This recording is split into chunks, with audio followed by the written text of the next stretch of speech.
I think the beauty of that is that because innovation, great solution always comes from constraints, Yeah, limitation. yeah, Because otherwise, if you don't have constraint in your time, in your budget, there's no point to talk about innovation because it'll be timeless. It's keep yeah. happening, what do you mean? So you have to have some constraint, limitation. What's your design challenge, design brief? You have to clearly define. And then you could think about your functional requirement. And then that's the beauty of innovation. Otherwise, you become, it's pointless because times keep going. You don't need to grow. You just like stay in that stable stage. Hi everyone, welcome to Designdrives, where we interview the most forward-thinking and innovative creatives on the planet to inspire and help you to reach your full creative potential. In the episode, I chat with Sheng-Hung Lee, who is a PhD researcher at MIT and also former designer at IDEO in Japan, who is now very active in service design. Sheng-Hung is holding multiple prestigious roles in international design organizations like IDSA or IDA. He's also a former engineer, and we actually talk a lot in the episode about the intersection of science, engineering, and design, and why you actually need constraints and friction in order to create a novel solution. Sheng-Hung is a person I highly respect as a strategic and deep thinker on design and innovation. So I hope you enjoy the episode. All right, cool. So I'm really looking forward. I'm here with Sheng-Hung Lee. Thank you so much for taking the time. Thank you for having me. We finally make it. We've been talking for a while to make this happen, so I'm really looking forward. Just to give people context about you, so you are a PhD researcher right now at MIT. We're going to learn a little bit about your research there, and you're also very involved in the IDSA, Industrial Designer Society of America, and specifically their committee for the IDEA Award and everything around that. So really looking forward to talk with you about service design. That is sort of an area you're very active right now, sort of design strategy and how that connects back to science. I think this was an interesting discussion we had. What happens if you really combine science and design and the positive impact that can happen from like intersecting these two areas. So I think it would be really cool, Sheng-Hung, if you could give a bit of a journey overview, a little bit about you have been doing a lot, right? We were just joking before the start of the episode, is like which out of your current roles and titles should we pick? But so I think it would be great for the audience if you give a bit of context about everything you've been doing so far. Yeah, thanks, Sebastian. Thank you for inviting me. I'm very excited to being here. I mean, virtually, but very happy to. I love Designdrive, the energy and the vibe. And for me, I was trained as industrial designer and electrical engineer when I was in college almost 12 years ago. It's crazy. And then after that, I'm very lucky to join Design Continuum based in Boston and Asia for a year, and then work for IDEO in Asia for around like 5 years. So a lot of like experiences and like a hardcore skill is learned from the industry. And after that, I just feel, that's too much. I need to back to school to recharge because I do believe that design is application science. So everything's applicable. It's like not just about theory, framework, also about put the ideas into practice, onto market, know the business, know the social impact. So that's why I'm very lucky to join MIT. So finish my double master in mechanical engineering and also like engineering management, the two master degrees. And now it's my first semester of PhD. Very exciting, very nervous, very exhausted at the same time. Focusing on like human behavior and service design. Right, right. And yeah, I think this is interesting. I mean, like, of course, like what's interesting is that you have all of this background of the different cultures and environments you have been working in. And but let's talk a little bit more about your thesis you're doing right now, your PhD research, because I think that's kind of interesting for the people to hear how you can basically take your design background and now kind of use that for a PhD research study. Yeah, so now I'm actually like kind of like design my own PhD program, and then I'm very lucky like MIT have this kind of platform mechanism to allow people to create their own to craft their own PhD program. So I'm very focused on like service innovation and human behavior, and my fundings mainly come from MIT Age Lab and MIT Ideation Lab. So we did a lot of like research about aging, about senior people. So my topics focus on financial planning services for aging population. So when we think about financial planning, we probably think about money, and it's very intuitive to think of money, finance, but actually financial planning is more than that. It's like you have to think about how to improve people's quality of lives, and how do you think about invest our next generation, and how do you make the money, the finance more sustainable and more like like as a system level to look at this. And I'm trying to understand, okay, want to look at this traditional financial industry area and how to use design to drive the conversation, to kind of think about every single touch point, service touch point, to make sure thing is benefit not just for financial advisor, service provider, also for service recipient, right? Like users, like senior people. So it's like very complex, but I'm very interesting, like look at this through the lens of service and system. Yeah, and the interesting thing is the journey doesn't start. Age lab sounds like it's kind of focusing on when you're old, but actually, if you think about financial health, let's put it that way, it starts in way earlier, right? So it's kind of like your user journey, your service design is like the whole life, like Yes. 80 years of your user journey, right? So the longest user Yeah. journey ever, right? Exactly, exactly. It's like we people think about retirement. It's not about when you retire or you're going to retire, you think about your financial status. You have to Yeah, pre-plan ahead. So one of exactly. the challenges, like how do you put this kind of concept or education to younger generation? Because if, for example, myself, like my parents, my family didn't give me a lot of chance to think about my financial status because they sponsored me, they helped me. Right. But I'm actually thinking about, wow, this is a serious issue, right? When you get old, when you retire, who's going to support you? And how do you make the money more sustainable? And that's the thing I'm interested and very curious to learn more. What are the key challenges you see in that regard? What are some of the key challenges when it comes to designing that experience? Yeah, so I did a couple like expert interview, and one of the story I want to share is like I interviewed one service designer in Mhm, Philips, and then she's like in her middle age, middle of career. She's a senior service designer at Philips, mhm. and she told me like, oh yeah, my dad has with a good relationship with his financial advisor for 30 years. So they're like a buddy. They're good friends. Yeah, yeah, yeah, They know each other, they trust each other. yeah, His financial advisor know every single his fortune or money, how to invest. But versus her, she told me like, oh, I financially we have separate bank account with her husband. At the same time, she has no idea where to find a financial advisor for herself, because there's a threshold, right? You have to above some amount of money to get a financial advisor.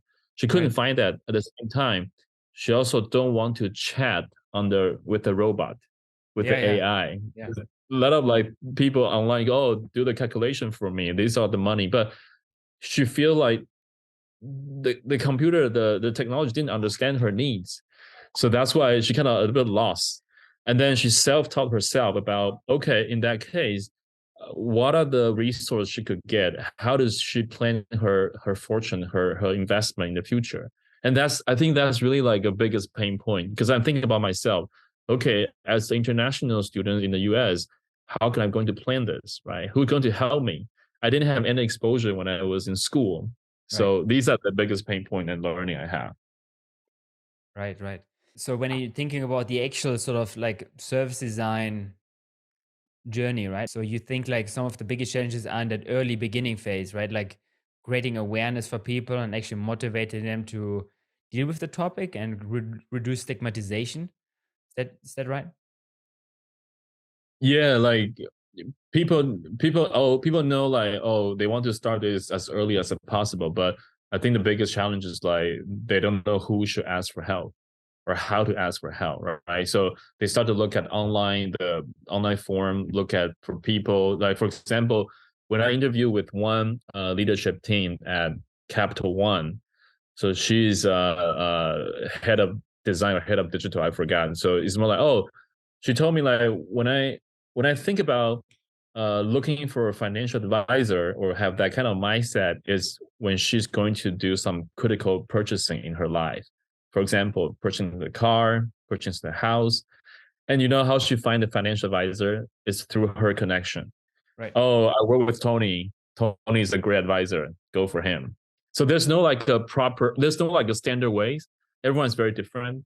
So I'm just thinking about for the service design perspective, how can we design that invisible navigation system for people to know how to ask for help?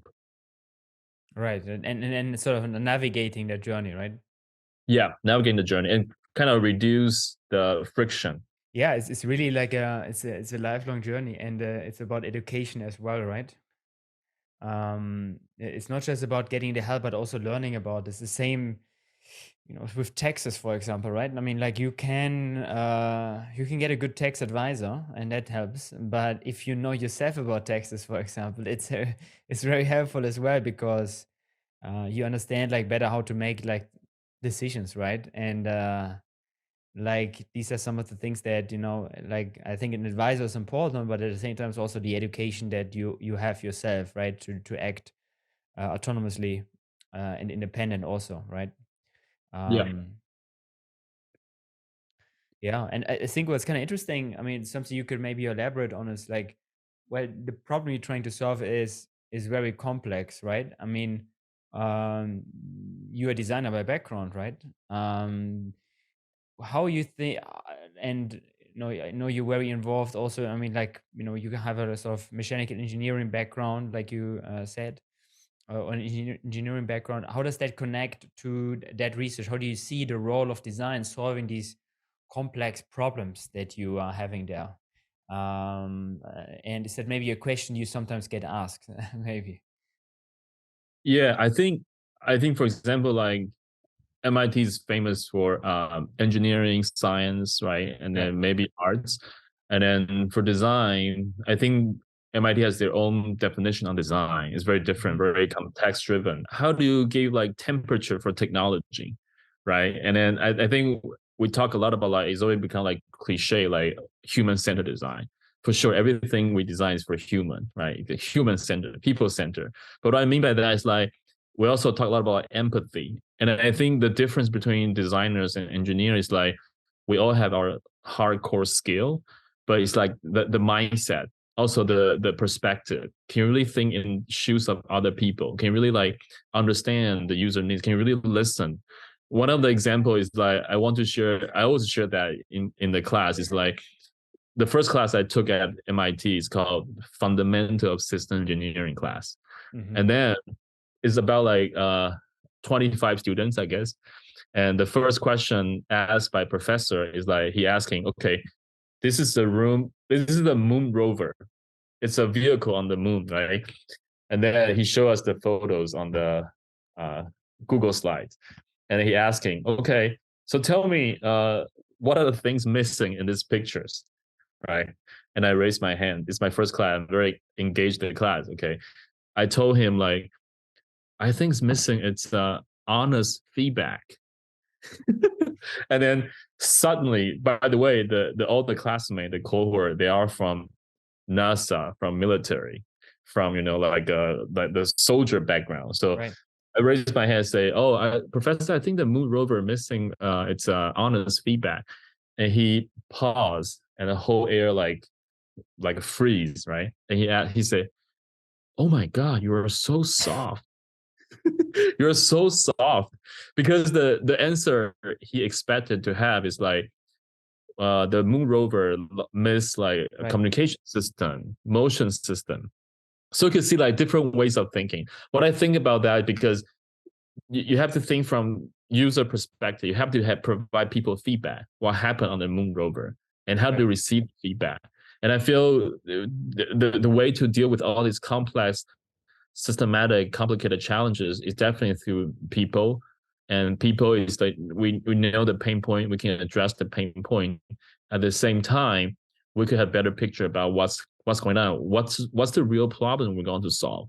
Right. And it's kind of interesting because, of course, like you said, like it's the skill set, but it's also like the way of thinking. And it's kind of like a funny comment there from the professor, because I think you mentioned before, and also you're one of the few designers there, right? Or Yeah. like it's mostly engineers, right? How does that How does that environment of science engineer kind of maybe influences your design approach, and how could that environment benefit or lead to better or different outcomes for designers in general? It's a great question. I think what I learned, because my background is like always like design with engineering, right? My Mhm. my bachelor degree is like industrial design with electrical engineering. My master's like business with mechanical engineering. So I think the power of this is like, yeah, we think about design, but design without business is art, Right. right? One thing, right? And then design without engineer is like you cannot scale. How do you scale the impact? For example, we're going to build like a satellite, right? It's a billions of dollars of like a prototype. How do you build that if you don't have like systematic way to think about the problems? So I think the beauty of design engineer is like it has to be connected, it has to be integrated, because when we talk about human-centered design, we value people's perspective. At the same time, we have to think about how do we amplify the result, amplify the solution in a way that can apply to different situation. So I think that's the always a beautiful tension between art, design, and engineer. And I feel for me, it feels great to you have like a hybrid role to understand. Oh, here's the way we do this, but we could think outside the box and also get the feedback and to refine, redesign the box itself. Hmm. Yeah, you can think about it as a dialogue, right? I mean, one of the early episodes of Designdrives was with a professor, Nancy Diaz from London, and she's running a program called Biodesign. And kind of interesting learning that she has, because she basically takes biologists and basically brings in designers and brings them all into one room in a master program. And I think it's the only biodesign program I think in the world. and and what's kind of interesting is that, if you start to bring these two perspectives together, like basically you need the science to empower the innovation, right?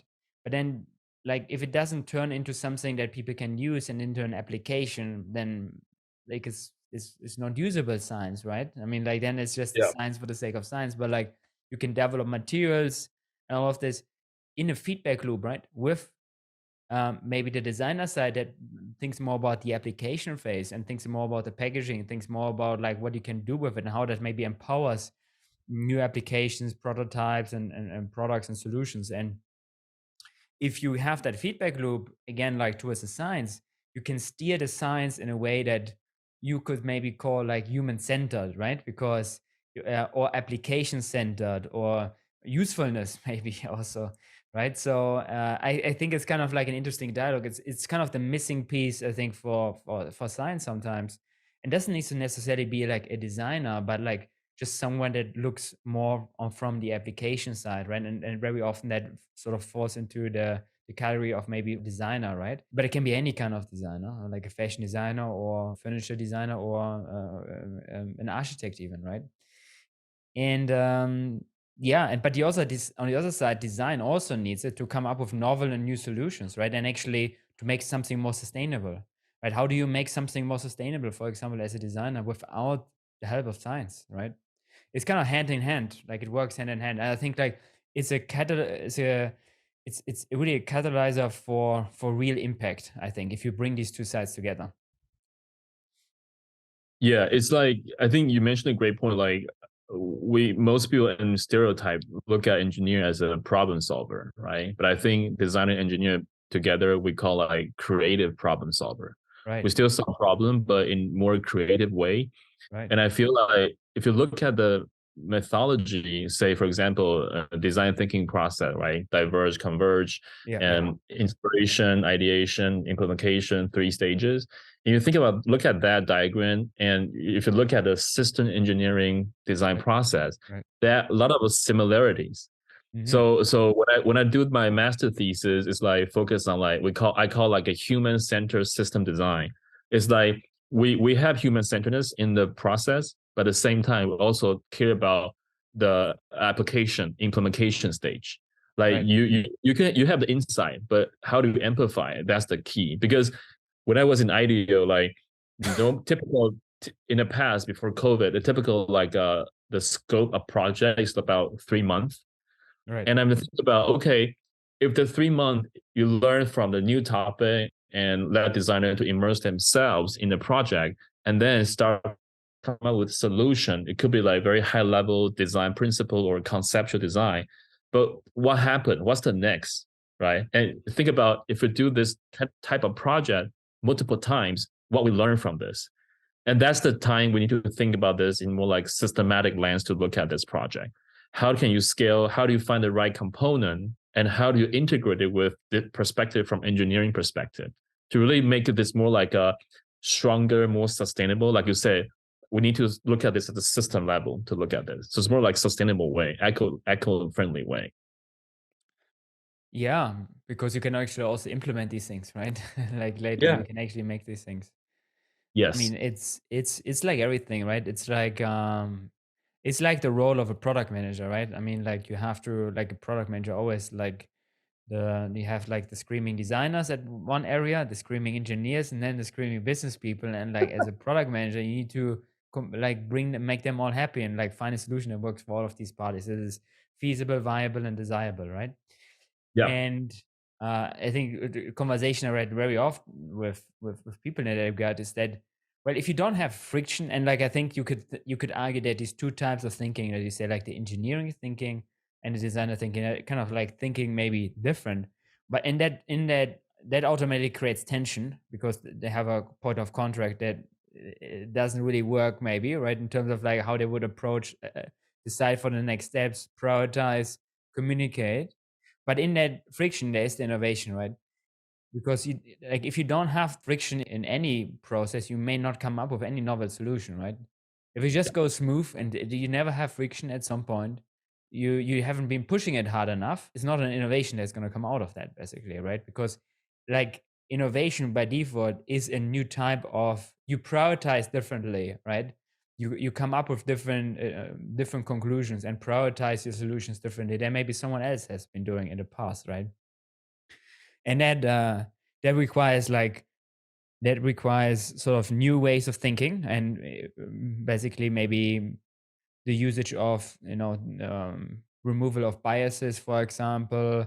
Or there's a great book from Mario von Moylen, who I also interviewed on the podcast, on counterintuitive thinking, right? That Mm-hmm. innovation very often is counterintuitive, right? uh, and you may need someone to spark you for that counterintuitive thinking, or there are great methods for that as well, right? Yeah, I think that's kind of interesting about like that intersection of design engineering. Is it's a relationship that is really where a lot of tension happens, but in that tension there is the innovation. You can see this with a lot of the Apple products, right? I mean, they're coming up with that extra mile very often, where they say like they have been doing this crazy extra mile on the engineering to come up with this, with something that's way more simple, right? Where like they have been pushing like each other, right? The design and the engineering really to make something better.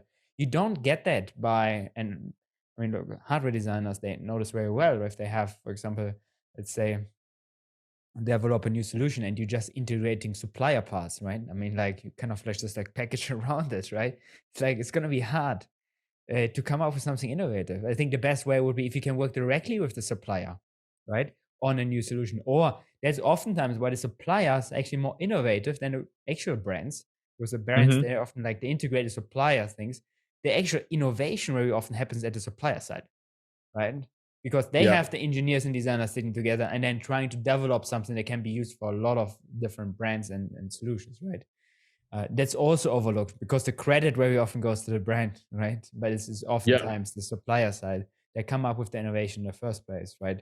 And if you're working at the brand, sometimes depending on what your resources are, sometimes you're just given a lot of constraints and have to work around it. But that innovation that happens on that early phase between like design and engineering. I don't know if that kind of resonates with your learning. You have so many experiences also working at IDEO and MIT on all of these different projects. No, this is great. You mentioned a great point. I do have that in like my personal experiences, like when I work with like prototyping company or manufacturing company. Every time I bring my concept to them, right? Hey, I want to make this and then prototyping, help me. And then they always challenge the solution. no, it doesn't work because we could optimize it. And I feel, oh wow, I never thought about that because that I think the beauty of that is that because innovation, great solution always comes from constraints, Yeah, limitation. yeah, Because otherwise, if you don't have yeah, constraint in your time, in your yeah, budget, there's no point to talk about innovation because it'll be timeless. It's keep yeah. happening. What do you mean? So you have to have some constraint, limitation. What's your design challenge, design brief? Have to clearly define, and then you could think about your functional requirement.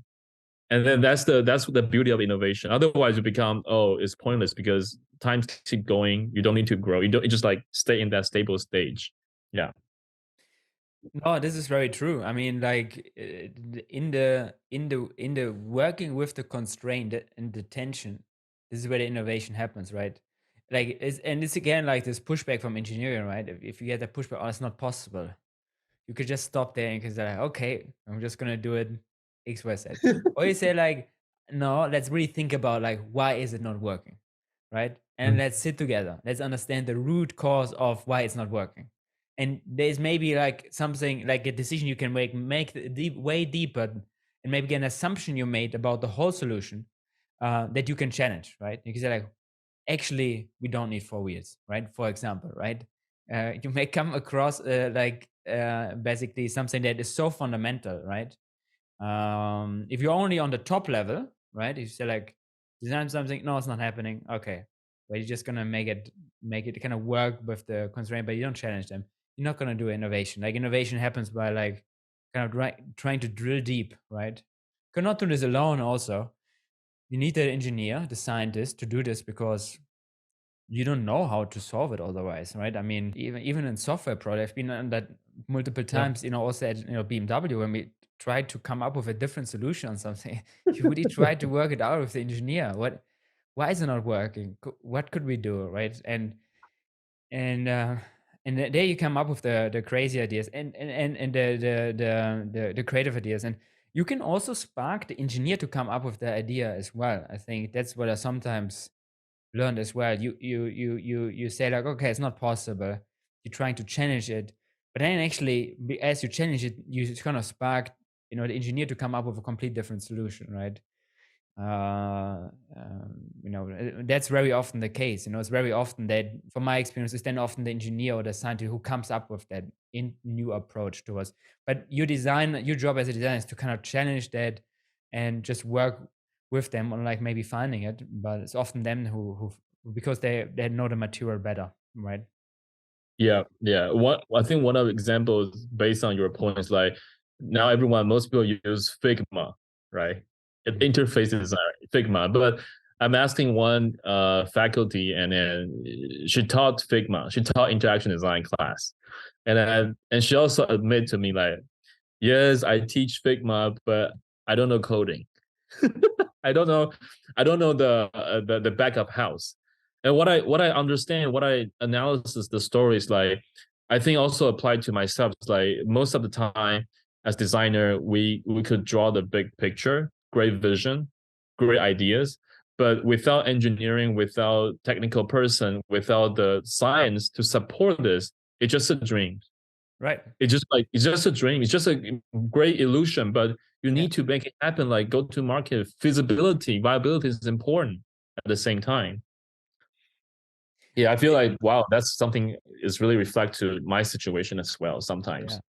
Well, I would like to say that there is also value in the dream, right? There's value in there's value in the dream as well, because that's something that designer can do. I mean, like that's like like everyone has its different skill sets, but like one of the things that designers can contribute is like they can make people dream, right?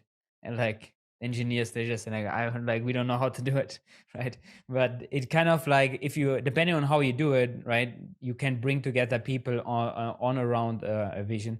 Like the other thing to add on that, of course, like something I also have been seeing, like being purely tech driven, like it's also not good, right? I mean, like I think you need to dream to counter to for that tension, right? And like you have the design to kind of mocking something up that is probably not possible, but and that's okay, right? Because that again shows like, okay, what are maybe customer expectations on that? What, like how it could all work super smooth without all of that technical thinking, right? And you bring it together at some point, right? But it's a push and pull, right? If it just comes from one side, it's also not good. You need that friction. You also need the designers to just also ideate for themselves, and then at some point you need to again bring it together. But Yeah. even at Apple, I mean, like I've been talking to people who have been working there and or work there, and I think a lot of credit always goes to the design, right? I mean, like like people say like, wow, they have so amazing designers, and they really have amazing designers, but at the same time, like most of the innovation that people talk about is actually engineering, right? I mean, like the engineers have been doing the extra mile to kind of make that happen. I mean, it's probably 80-90% like engineering success and engineering magic. And then of course people say like it's such a nice design, right? But like it's empowered by engineering, right? Yeah. The design often gets the credit, or people that say like it's a great design, but it's very often that the engineers they were the people who are actually make it happen. So Yeah, agreed. Like, I think it reminds me think about when I participate in one class at MIT. It's like we go too string in only design, only engineering. It's like it's not feels right. And I feel like one class is like, oh, we give a lot of technology, and then if you don't do the user research, if you don't do the field study, you just innovation for the sake of technology. right. And you come up with multiple media arts, but not really something as design. And I think that's what you say. Like go too extreme, too side, there'll be also didn't feel right for me. Yeah, Yeah, it's the balance. it's a balance. Balance is Yes. important here. um I think what's also interesting, you're a lot also working in regards to sustainability, right? I think that's who we have been talking to. And I don't know if there's something you from your side to share, maybe, or learnings when it comes to that. Specifically at MIT, you were kind of involved in sustainability as well. Yeah. So I worked with MIT Office of Sustainability for a year, and then very lucky to work with the leaders, the director of the office, and then we kind of envision what's the future safe and sustainable lab at MIT. So the Mhm. lab including makerspace, right? Yeah. And then it's a very big topic because MIT probably have around like I'm not sure, but like 200 different labs and Mhm. also 50 makerspace. The number I'm not sure, but the idea is like there's so many makerspace, so many labs, and how do we design a system or like a principle to help them to guiding them to think about safe and sustainability in the future, like not just about material flow, also about people's behavior, right? One of the very simple and very life relevant example is every time we have like coffee cup, finish the coffee, right? Should we put it in the recycle or non-recycle? It depends, right? And most people throw it in the recycle, but you can because it already gets stained, gets stained by coffee. So you have to throw it in non-recycled trash bin. But even just the small, tiny movement or people's behavior, how do you change the trash bin? How do you change like people make decision naturally because people are lazy. I'm lazy. So naturally you design the thing like how do you easily navigate the wayfinding in the lab in the maker space to help people to make the right decision. And so because of that kind of brief project challenge, we visit like 7 different labs and maker space to understand what are the material flow and what are the people's like ritual in the lab and how do they design the maker space in a way that people know easy to navigate, self-serve, Mhm. and not just for safety reason, also for sustainability reason. Can we recycle the material? Can we how do we recycle material? And how do we know which materials should be trashed? Because we knew that a lot of students say not just for a school of architecture, also from other department, we do a lot of making prototyping, Mhm. right? A lot of material is it could be poison, could be toxin into our environment. And how do we know that? Is it like we design a label, or is it like we have great recycling team to help us do that? And these are things we did for a year, yeah. And I think the biggest difficult thing is like change people's behavior. Right, right. And correct me if I'm wrong here, but I think like a key aspect to that is education, right? I mean, contextual education, you could say, right? In terms of like behavior. I mean, like, very often people don't know because, like you said, like people are lazy, like they have a lot of things like already to take care of and like to solve in their mind. And this is Yeah. just like one more dimension. And so I think like education, I mean, is also very critical, right? That, I don't know what is your learning about that. Is it about education and awareness? It's probably also about interaction design, right? I mean, I guess like what is interesting also about your use case is that you kind of like picking like you don't go too broad like for like your space of solving, because I don't know if you did prototyping, but if you're in a lab you can end prototype like and then basically see if people are behaving different. Let's say you redesign the bin, for example, redesign the cups in a way that guide the user there, right? Yeah, you're right. Like we did some prototype, we did some experiment, and then some lab is like super cool. They have their own lab culture, lab ritual. Like, oh, they have people on duty every week, and they have set like a plan for recycling. For example, every time we order from Amazon, right, a lot of boxes, a lot of like packaging, and for them when they order a lot of like experiment materials, a lot of packaging waste, and how do they recycle it? How do they compress it? And these are things it's solvable because, like you said, how do we create awareness and education? And how do we sell the right culture? And these are things heavily depends on the leaders of the makerspace or lab. At the same time, from the school, from the institutional level, how do we sell like a right system or right regulation to encourage people to do the right thing? And that's also another thing that we observe and want to figure out more through this project. Before this podcast we had a lot of discussion about like how designers can figure out like how to ask the right questions or pick the right problems to solve, right? I kind of like Yeah, what you're saying there. That sounds like that there's sort of there's a lot of ground for that, right? Because is it like asking the question like how can we make people like throw this thing not in the wrong bin, or is it maybe the question more about like maybe already earlier in the user journey, right? So I don't know if you have any thoughts on that specifically. How can designers ask the right questions and solve the right problems?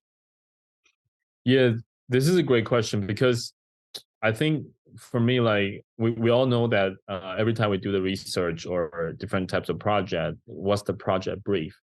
Hmm. And that also backs to our early conversation. Do we know the limitation? Do we know the constraints, right? Because that kind of reframe the how might we question the Right, challenge we have we right. solve.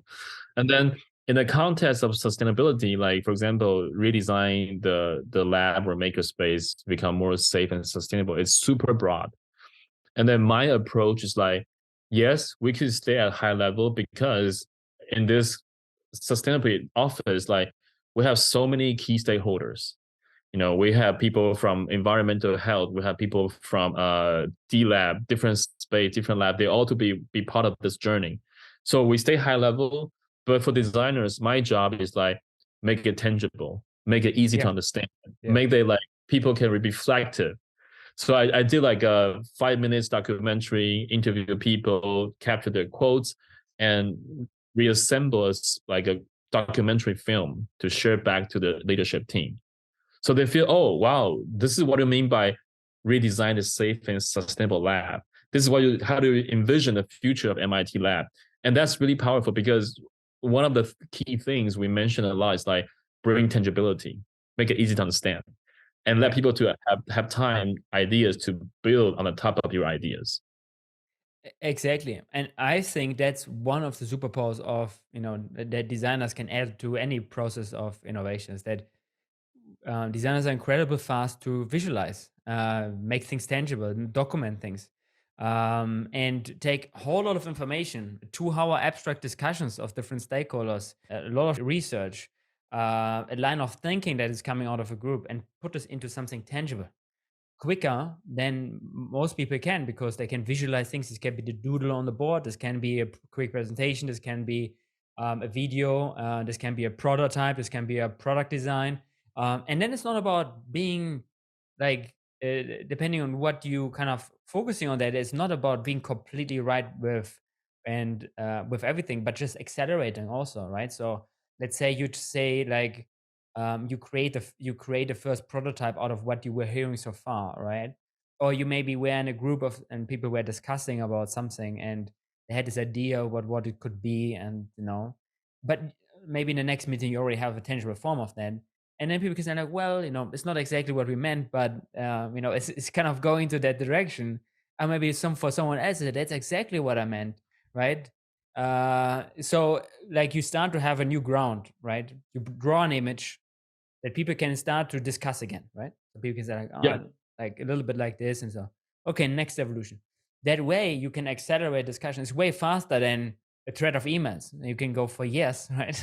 Like it's just Yeah. text, right? We as designers, we can take these different mediums, text, voice, video, and we can put it into a form, into a new Yeah. form, a form that creates a playground, like creates a space for discussion, further decision making, evaluation, feedback, yeah, and just a jump board to the next version of it, right? I mean, and this is I think like a core power of design, and I think it's basically like you said, like a digital product is never done because you constantly keep developing. You could apply the same thinking even earlier as like like also an idea is never done, right? Like what is the Yeah. first state of an idea, or like a first state of a discussion towards like a product brief, or something. Yeah. No, I think I will use one example is like think about Designdrive. Designdrive is the best example, right? You create a playground. So we make it tangible through like video, through audio, and through website. So people could be part of this and then also express their thoughts. I think that's really like design's superpower. One of the superpowers, like make it things tangible, accessible, and also like easy to understand through all this like different format. Yeah. And Right, facilitate the conversation. Yeah. right. Yeah, I'm glad Designdrives come to your mind in terms of case studies here. But I think this is a good point to end the episode. I think I would love to continue talking with you. I think there was so much great insights, and looking forward to continue discussion offline with you. Yeah. And Yeah. but I would just say also here in the episode, really thank you for your perspectives, and really happy about I think the insights you have been sharing. Yeah, thank you so much. Thanks for having me. I'm very excited. I feel it would be great. We have more people and then work this on together, and really view design as a way to think the problem, to execute the problem. Yeah. Thank you. All right, that was the episode. Thank you so much for tuning in. If you enjoyed the episode, make sure to give it a thumbs up and let me know in the comments about your thoughts and biggest learnings from the episode. I'm always super curious about that. You can also tag me in a post about your biggest takeaway and share your insights with others to pass on your learnings. If the episode provided you a lot of value, make sure to follow, subscribe, and share it with friends and colleagues so they also have the chance to learn and grow. Until next time, cheers.